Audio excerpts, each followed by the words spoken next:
5G wireless service has its perks, but it may also pose some risks to air travel.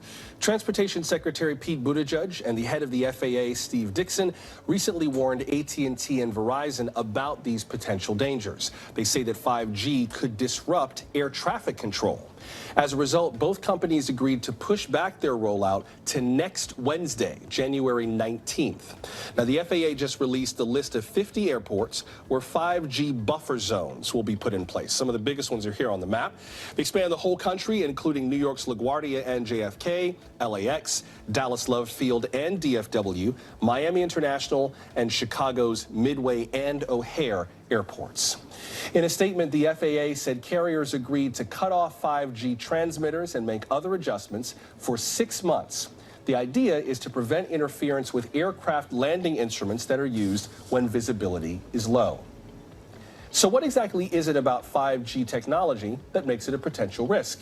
And what does this mean for you the next time you fly? Joining us to discuss that is Hugh Odom. He's the founder and president of Vertical Consultants, which is a cell tower consulting firm. Mr. Odom, welcome to the program. Thank you.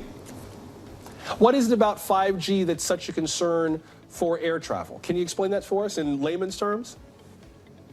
Sure. The basic thing that we're experiencing between the FAA and the aviation industry and the AT&T and Verizon is that the aviation industry is saying the 5G on C-band, what's called C-band, is kind of the bandwidth, is going to possibly, and I want to emphasize the word possibly, cause interference with the altimeters. And the altimeter in the plane basically determines the altitude or shows the altitude. And this is important when landing in foggy or conditions or weather conditions that are substandard. What they're saying, what the FAA is saying is somehow 5G is interfering with that piece of equipment. And they want to further study this, that being the aviation industry, until they determine if there can be a solution to this. Now, the bigger issue for the wireless industry is this has been an ongoing rollout that's been pushed back. As you mentioned, we now have it back to January 19th, and the wireless industry is pushing back and saying, look, 5G is up and running in 40 other countries, and there's no interference issue with the altimeters. And the FAA and the aviation industry really hasn't provided any kind of, information of what the actual issue will be, and secondly, how the wireless industry can solve that issue. I was just going to ask you about that in terms of the run-up to this. Like these buffer zones for 6 months, I guess that makes sense so that they can figure this out. But leading up to this, have the two sides just not been talking? Have they not been able to find a solution? I mean, I presume that other forms of wireless systems, 4G, 3G, LTE, have not presented exactly the same problem, or maybe they'd be further ahead on dealing with it by now. Well, that's a great question. The aviation industry has known about the wireless rollout of 5G for almost 2 years now. So here we are in the 11th hour. We pushed that back even further with this issue of 5G. And they've tried to work it out over the last few months, but they really, again, can't come to any kind of, any kind of solution with regards to what the actual problem is, identifying the problem. The difference between 5G and 4G and its predecessors, as I've mentioned before, the 5G is going to run in AT&T and Verizon, for AT&T Verizon more particularly, in the C-band width. And C-band width is where these altimeters run, and a lot of other devices. So they're going in, 5G is going in an area where it's not otherwise used 4G. So what they're trying to do is say, look, there could possibly be an issue. How do we solve this? Like you mentioned, they're going to shut down service within a certain radius of these 50 airports. But you have hundreds of airports around the country where this is not going to happen. And the FAA and the aviation industry is saying, we need to further study this to determine what the actual issue may be.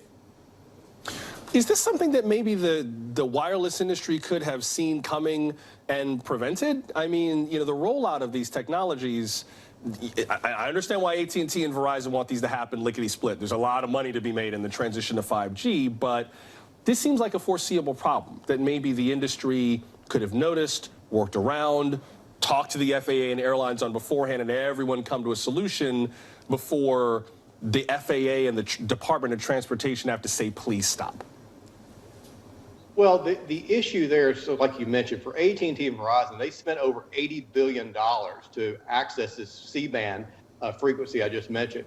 And also, they're lagging behind T-Mobile. T-Mobile's ahead of the race with 5G, and they need access. So they have a lot on the line to get this up and running as fast as possible.